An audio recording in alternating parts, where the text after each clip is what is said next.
ഏതാനും ആഴ്ചകൾക്ക് മുൻപാണ് ഇന്ത്യയും യുഎസും തമ്മിലുള്ള വ്യാപാര കരാർ പ്രഖ്യാപിക്കുന്നത്. എന്നാൽ ഇപ്പോഴും ഈ കരാറുമായി ബന്ധപ്പെട്ട കാര്യങ്ങളിൽ ഏറെ ഏറ്റക്കുറച്ചിലുകൾ ഉള്ളതായിട്ടാണ് വൃത്തങ്ങൾ സൂചിപ്പിക്കുന്നത്. കാരണം മാർച്ച് പകുതിയോടുകൂടി തന്നെ ഒപ്പിടാനിരിക്കുന്ന കരാറിൽ ഇപ്പോഴും നിർണായകമായ മാറ്റങ്ങൾ നടന്നുകൊണ്ടിരിക്കുകയാണ് എന്നതാണ് മറ്റൊരു വസ്തുത. ടാരിഫ് യുദ്ധത്തിനിടയിൽ ഏറെ വിവാദങ്ങളും ചർച്ചകളുമായ ഭാഗങ്ങളടക്കം നീക്കം ചെയ്യുകയാണ്. പിൻവാതിൽ വഴി പല തരത്തിലുമുള്ള ചർച്ചകളും അവിടെ നടക്കുന്നുണ്ട് എന്നതാണ് വൃത്തങ്ങൾ സൂചിപ്പിക്കുന്നത്.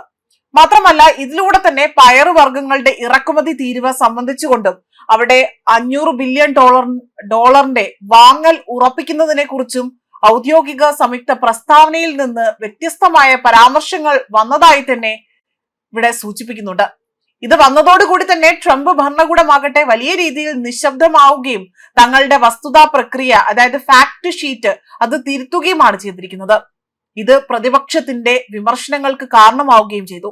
എന്നാൽ ഇപ്പോൾ വിവാദമായ ഭാഗങ്ങൾ നീക്കം ചെയ്യുന്നത് വഴി ബാക്ക് ചാനൽ ചർച്ചകൾ ഇപ്പോഴും തുടരുകയാണ് എന്നും ഇന്ത്യ കൂടുതൽ വിട്ടുവീഴ്ചകൾ നേടിയെടുക്കുകയാണ് ചെയ്യുന്നതെന്ന ഒരു രീതിയിലേക്കാണ് ഇപ്പോൾ ഇവിടെ പരാമർശം നടത്തുന്നത്. അതേസമയം കഴിഞ്ഞ ദിവസം വസ്തുതാ പ്രക്രിയയുടെ ആദ്യ പതിപ്പ് പുറത്തിറക്കുകയും ചെയ്തു. എന്നാൽ 24 മണിക്കൂറിനുള്ളിൽ തന്നെ അത് പരിഷ്കരിച്ചു എന്നതാണ് മറ്റൊരു വസ്തുത. നരേന്ദ്രമോദി സർക്കാരിന്റെ ഇടപെടലിനെ തുടർന്നുകൊണ്ട് ഇരു രാജ്യങ്ങളും തമ്മിൽ ധാരണയിൽ എത്താത്ത ചില നിബന്ധനകളിൽ നിന്നും അവിടെ വാക്കുകളിൽ നിന്ന് പോലും യുഎസ് പിന്മാറിയതായാണ് റിപ്പോർട്ട് സൂചിപ്പിക്കുന്നത്. വൈറ്റ് ഹൗസ് വരുത്തിയ പ്രധാന മാറ്റങ്ങൾ താഴെ പറയുന്നവയാണ്. അതായത് പയറുവർഗ്ഗങ്ങളുടെ ഇറക്കുമതി തീരുവ, മാത്രമല്ല $500 ബില്യൺ വാങ്ങൽ നിർദ്ദേശം, ഡിജിറ്റൽ സേവനങ്ങൾ എന്നിവയാണ് ഈ പുറത്തിറക്കിയവയിൽ നിന്നും ഒഴിവാക്കിയവ. അതേസമയം യുഎസ് വ്യാപാര കരാർ വസ്തുതാ പ്രക്രിയയിൽ വരുത്തിയ പ്രധാന പരിഷ്കരണം അവിടെ പയറുവർഗ്ഗങ്ങളുടെ ഇറക്കുമതി തീരുവയുമായി ബന്ധപ്പെട്ടത് തന്നെയാണ്. ചില യുഎസ് പയറുവർഗ്ഗങ്ങളുടെ തീരുവ ഇന്ത്യ കുറയ്ക്കുകയോ അല്ലെങ്കിൽ ഒഴിവാക്കുകയോ ചെയ്തു എന്നതാണ് പ്രാരംഭ വസ്തുതാ പ്രക്രിയയിൽ പരാമർശം നടത്തിയിരിക്കുന്നത്. മാത്രമല്ല എല്ലാ യുഎസ് വ്യാവസായിക ഉൽപ്പന്നങ്ങളുടെയും വിപുലമായ ഭക്ഷണ കാർഷിക ഉൽപ്പന്നങ്ങളുടെയും ഒക്കെ തന്നെ ഇറക്കുമതി തീരുവ ഇന്ത്യ ഒഴിവാക്കുകയോ കുറയ്ക്കുകയോ ചെയ്തിട്ടുണ്ട്.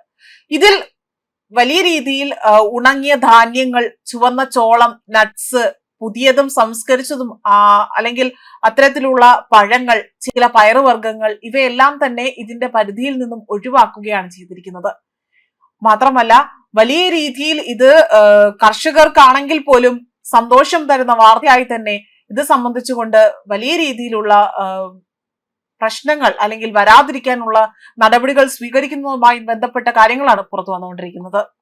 മാത്രമല്ല ഇന്ത്യയുടെ കടുത്ത നിലപാട് തന്നെ ഇവിടെ മാറ്റം ചെയ്യപ്പെടുകയാണ്. ഏതാനും മാസങ്ങൾക്ക് മുൻപ് വ്യാപാര ചർച്ചകൾ വഴിമുട്ടിയപ്പോൾ യുഎസ് പയറുവർഗ്ഗങ്ങളുടെ 30% ഇറക്കുമതി തീരുവ നീക്കം ചെയ്യാൻ ഇന്ത്യയിൽ വലിയ രീതിയിൽ സമ്മർദ്ദം ചെലുത്തുമെന്ന് ആവശ്യപ്പെട്ട് 2 യുഎസ് സെനറ്റർമാരാണ് ട്രംപിന് കത്തെഴുതിയത്. കഴിഞ്ഞ വർഷം ട്രംപ് ചുമത്തിയ 30% ആ ഒരു നികുതിക്ക് അതിന് തിരിച്ചടിയാണ് നവംബർ 1 മുതൽ ഈ തീരുവ നിലവിൽ വന്നതെന്നതായിരുന്നു മറ്റൊരു ആക്ഷേപം. എന്നാൽ വ്യാപാര കരാറിന്റെ ഭാഗമായി അതിപ്പോൾ 18% തന്നെ കുറച്ചു. അതേപോലെ തന്നെ യുഎസ് വസ്തുതാ പ്രക്രിയയിലെ രണ്ടാമത്തെ പ്രധാന മാറ്റം യുഎസിൽ നിന്ന് ഉൽപ്പന്നങ്ങൾ വാങ്ങുവാനുള്ള ഇന്ത്യയുടെ നിർദ്ദേശവുമായി ബന്ധപ്പെട്ടതാണ്. അടുത്ത 5 വർഷത്തിനുള്ളിൽ തന്നെ യുഎസിൽ നിന്ന് $500 ബില്യൺ മൂല്യമുള്ള ഉൽപ്പന്നങ്ങളും സേവനങ്ങളും വാങ്ങാൻ ഇന്ത്യ പ്രതിജ്ഞാബദ്ധമാണ് എന്നതാണ് ഇതിലൂടെ എടുത്തു പറഞ്ഞിരിക്കുന്ന കാര്യം.